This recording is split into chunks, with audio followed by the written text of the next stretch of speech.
Welcome to BrickVault. Today is another LEGO weekly news update. Lots and lots of things happened in the world of LEGO this week. Before I jump into the summary, I do want to say that last week I forgot to say the 10,000 votes of support went to the BIONICLE set. I'm going to be talking about it immediately in the picture overlay right after I go through this summary. But that's my bad. I also had a mistake last week. Maybe this will just be a trend. The beginning of all these news videos will just be me just being like, sorry about the thing I got wrong last week. Hopefully that's not an ongoing trend. But anyways, big things happening in the world of China. China has the Chinese New Year's sets have been revealed. A designer video for that has been revealed, and they also LEGO announced that Shanghai Legoland is coming in 2023.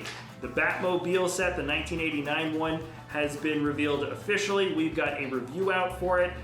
You guys seem to really, really like it, and I am going to be doing a comparison video with not just Dave Slater's Batmobile, but also the Tumbler, because the comments have been all over there. And one other vehicle too, because I found out that it scales pretty darn close with it.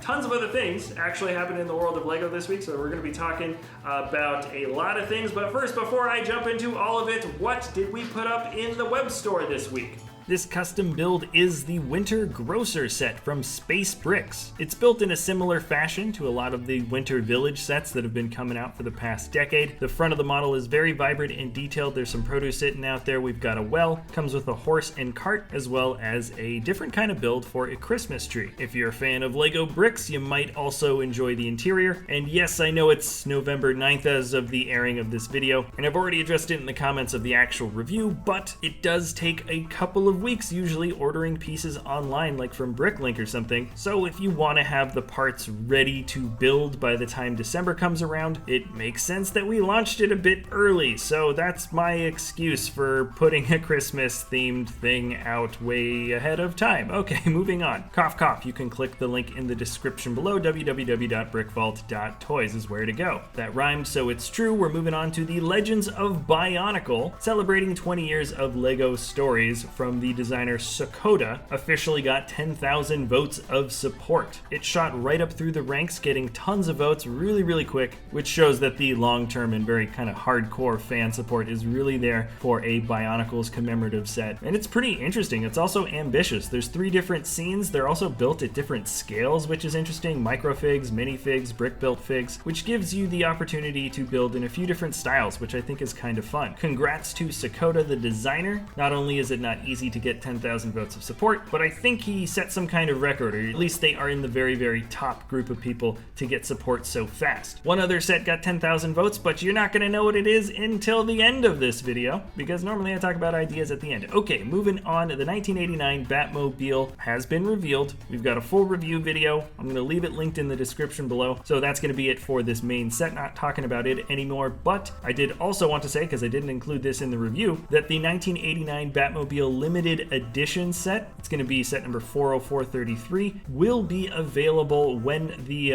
larger set goes on sale Black Friday, November 29th, and I believe it is meant to be a gift with purchase. You can darn well bet that these are going to go pretty fast. Personally, I think the model looks decent. It's built to a nice play scale. It doesn't come with an official minifigure or any exclusive or any figure. Actually, it's just the model. Doesn't really bother me. In terms of a gift with purchase set, this is a very, very nice one to get, and I have a feeling, yeah, it's going to be super popular. Now, speaking of popular, there are 2 Chinese New Year's sets for 2020 that have been revealed, and I gotta say, they look awesome. I don't know a ton about the Chinese New Year's celebration. I certainly recognize lion dancing. The temple structures look amazing, but there's also lots of interesting little vendors and cool looking characters, special prints, the whole deal. The lion dance set will sell for $79.99 with 882 pieces, and the Chinese New Year Temple Fair will sell for $119.99 with 1,664 pieces. Lots and lots of figs are included for both sets, so I have a feeling specifically just for parts and lots of new pieces and new colors with the exclusive figs and stuff, like people will just like this for the pieces regardless, but honestly, they're actually pretty cool looking new sets as well. There's a little designer video, there's an announcement video, I think 2 different announcement videos, and they are going to be available in China and Asia Pacific markets starting December 26th and the rest of the world January 10th. Let me know what you guys think about these sets. The colors are absolutely amazing in my opinion. There's lots of pieces that I'm seeing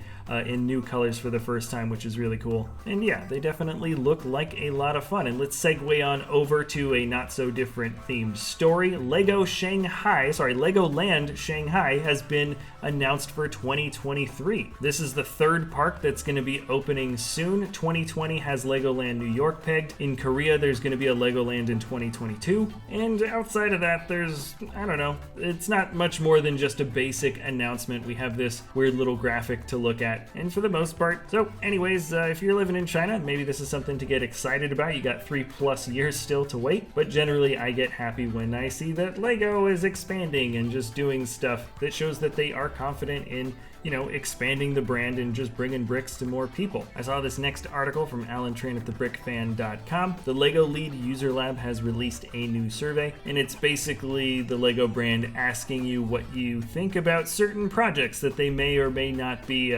trying to move forward with in the future. So if you have any ideas about specifically jewelry, customization, and lights, it might be worth your time. I tried it out, I answered their questions. It's pretty basic stuff, and it took me exactly 9 minutes to do. So that's linked in the description below if you want to try it out. And then moving down, this was announced a few weeks or maybe a month or two earlier, but officially Lego has launched the Build to Give campaign. So that means if you show up at a Lego store and you build one of their ornaments, a set will be donated, and I think they're capping off at 1 million Lego sets. This is going to be lasting from now until December 13th. And then I recorded this and watched the informational video on the website after the fact, and according to the little video, which I didn't see earlier, there is a hashtag Build to Give, and if you take any picture of any custom Lego build with that hashtag and post it, that counts as one of the 1 million submissions. So you really, nobody has any reason not to do it. Basically, it looks like Lego's going to be donating those 1 million sets no matter what, and it's just a good way to encourage people to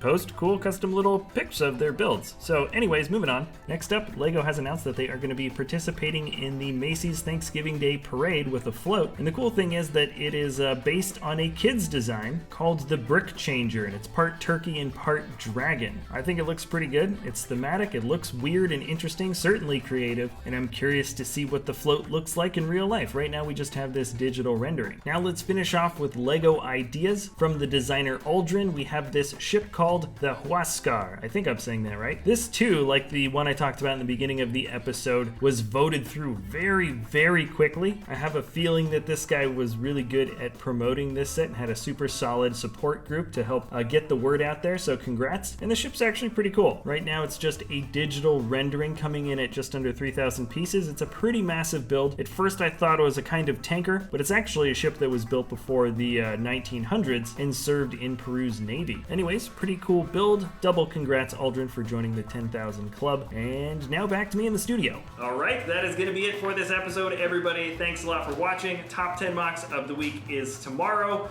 And if you enjoy the content, you can always like or subscribe. Ramon is building this massive, massive thing. That's why this thing is taking a time-lapse video. I'm sitting off to the side. I probably should have explained that at the beginning of the video. Okay, I'm done. Thanks a lot for watching. We'll see you next time at BrickVault. Oh, I hit it! You almost went the whole way. You almost went the whole way. I can't, because I always just push back at the end. Just have it.